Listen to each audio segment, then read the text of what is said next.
Historically, the worst skydiving accident occurred due to a small mistake, which became apparent after 18 skydivers had already jumped from the plane with no way back. Once they jumped, all their excitement turned into fear. These were all experienced skydivers, but unfortunately, their years of experience could not help them in this situation. In this accident, 16 divers lost their lives, and the story told by the two survivors shocked everyone. This incident is remembered today as the Lake Erie disaster. Lake Erie, located in the state of Ohio, USA, is one of the four Great Lakes of North America and the 11th largest lake in the world. About 13 kilometres south of Lake Erie lies a small airfield known as Ortner Airport. On August 27, 1967, 30 skydivers arrived there because they were offered a free flight. The plane they were to jump from was a B-25 bomber used in World War II, which had been modified by a private company. This company offered the free flight to the skydivers. As the skydivers started boarding the plane one by one, it soon became apparent that there was not enough space.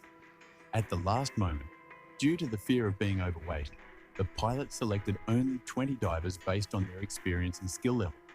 The 10 divers who were not selected were very disappointed, but they had no idea that the pilot's decision had saved their lives. The plan was for the B-25 bomber to take off from Ortner Airport, circle around, and climb to 20,000 feet. Once directly over the airport, it would drop 18 divers. Then, it would ascend further to 30,000 feet for the remaining 2 divers to jump. All divers were to use their parachutes to land back at Ortner Airport. Due to bad weather, the plane couldn't take off in the morning, but eventually took off at 3:00 p.m. All the divers on board were very excited because not only was the flight free, but it was also their first experience jumping from a bomber plane.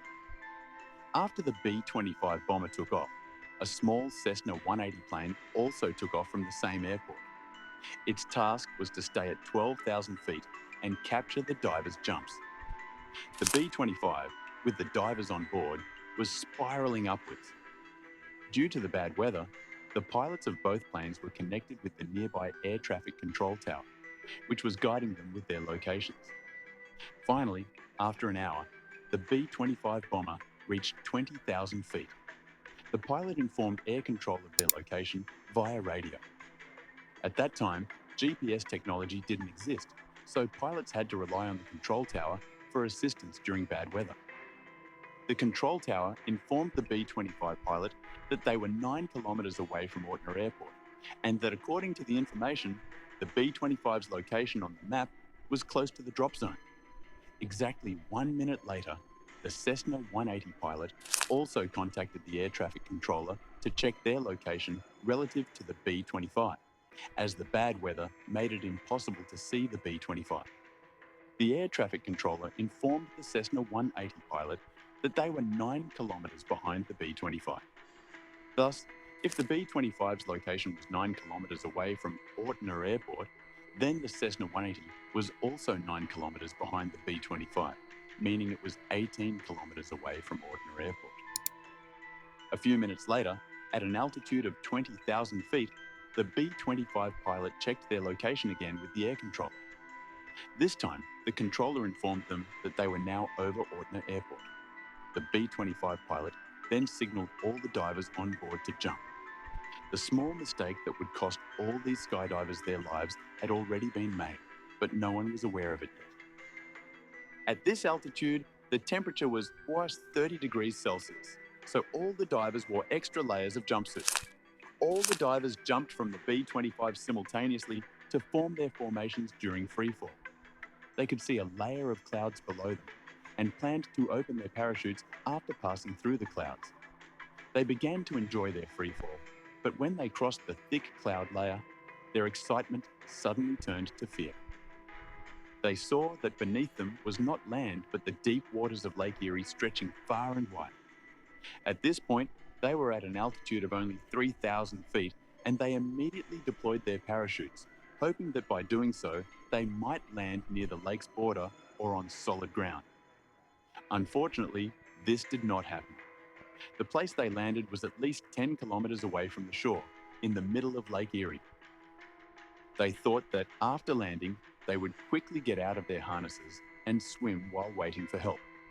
However, this did not happen as they had thought. The extra layers of warm suits they wore made swimming impossible. Out of the 18 divers, only 2 had removed their shoes and extra weight before landing. These were the only 2 divers who could swim for a while and were eventually rescued. Sadly, the remaining 16 divers did not survive. Their bodies were not found for several days, with the last one being recovered a week later. This incident made headlines worldwide, and an investigation team was called in to determine where the B-25 had dropped the divers and who was at fault. The air traffic controller claimed that when the B-25 dropped the divers, it was over Ortner Airport, 10 kilometres from Lake Erie. They believed that strong winds had drifted the divers over Lake Erie, which was possible, but implied the winds had carried the divers a total of 20 kilometres. 10 kilometres from Ortner Airport to Lake Erie, and another 10 kilometres into Lake Erie. Experts, after calculating the wind speed and diving altitude, determined that the divers could have drifted no more than 5 kilometres. This suggested that the air traffic controller's statement had inconsistencies. While the air traffic control claimed one thing, the pilots of the B-25 and Cessna 180 argued that they had been given incorrect locations.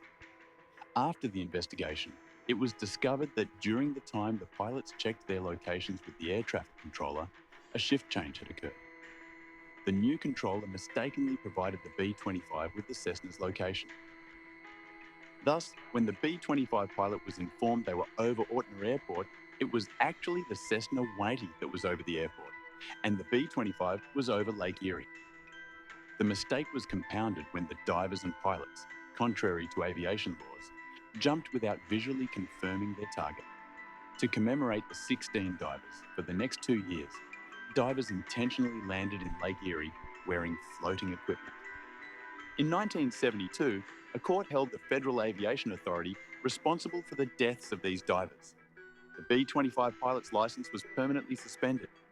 Additionally, a new rule was established that divers should jump at least 50 kilometres away from any water bodies. If you liked the video and want to see more, please subscribe to the channel.